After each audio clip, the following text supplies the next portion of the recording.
I just wanted to quickly perhaps ask the panelists for some reflection, because we've seen the macro reporting from Rob, and we've seen how a mindset shift in a council can change the way investment attraction happens.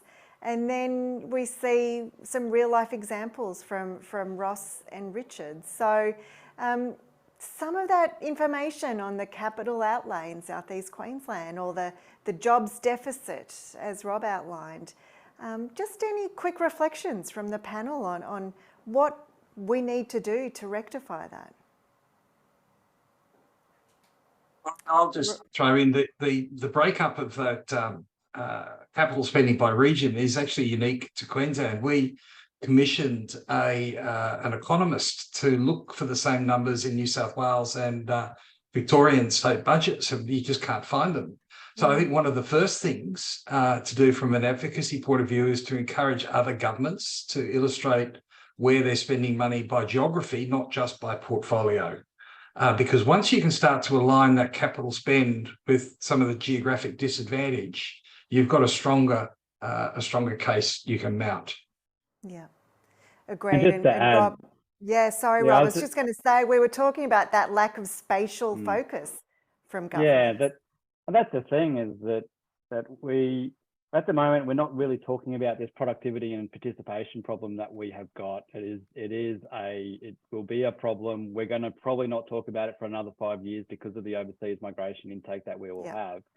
We're going to be in a pretty poor position if we don't start communicating around this productivity problem and the need for a proper spatial jobs plan for our cities to address, in my mind, those productivity challenges, which is about that the mismatch and connection to where the homes and to the jobs are.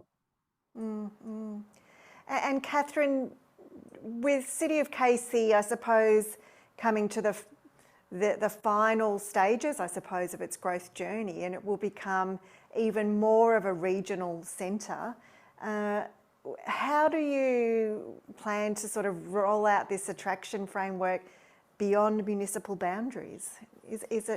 How do you become that regional centre that Casey needs to be?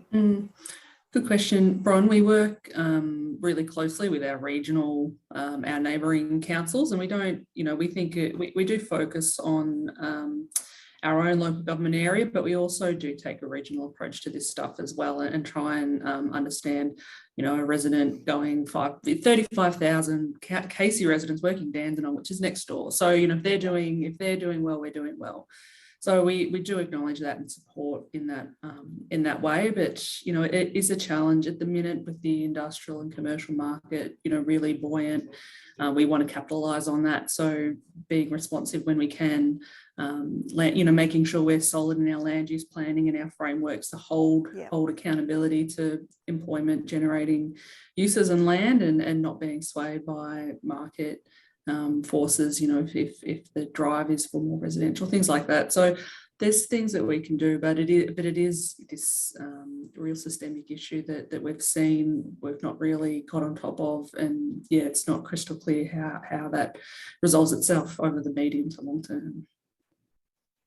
And got that great question in the chat about matching population growth and jobs growth, and I think that's the golden thread, really, isn't it, that's come through all of today. We think back to Ellenbrook, and it wasn't very soon after Ellenbrook's establishment that the jobs growth was needed, and it still hasn't really happened. So, and Richard, you talk about this concept of space rather than retail or office space, and do you think that's also happening, say in those more established suburban areas?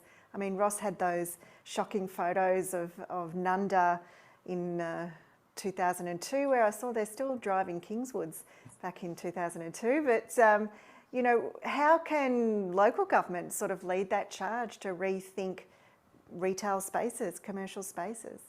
Yeah, I think that the opportunity is to take a partnered approach with landlords. And I think there is...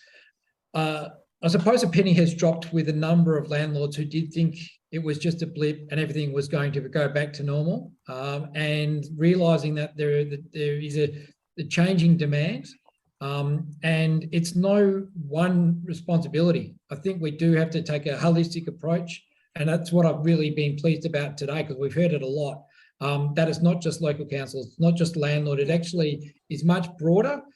Shopping centres, they're a centre, so they can sort of do it by themselves, but most landlords are part of a collective. And I think it's no one responsibility or no one who's going to fund the whole thing. But if something can be worked collaboratively to go, okay, well, is it a use plan? Should we change the use, or how do we appeal to the changing demographics of the area? It may not be appropriate, as I was saying before, about whether it was just a cafe or a nail bar. It might now be co-working space to cater for those people who are working from home. Exactly. And I think that's the really exciting moment in time that we're in, with new generations coming through, different work experiences, new multicultural communities. And, you know, I think what we've seen today, you know, thanks to our 4 presenters here, is some really interesting novel ideas, mindset shifts, and new approaches to thinking about how we work, as well as, in our first session, how we live. So thanks very much. We'll wrap up there for our economic resilience session. Obviously, we could talk all day on this issue. Thank you very much to Rob, Catherine, Ross and Richard.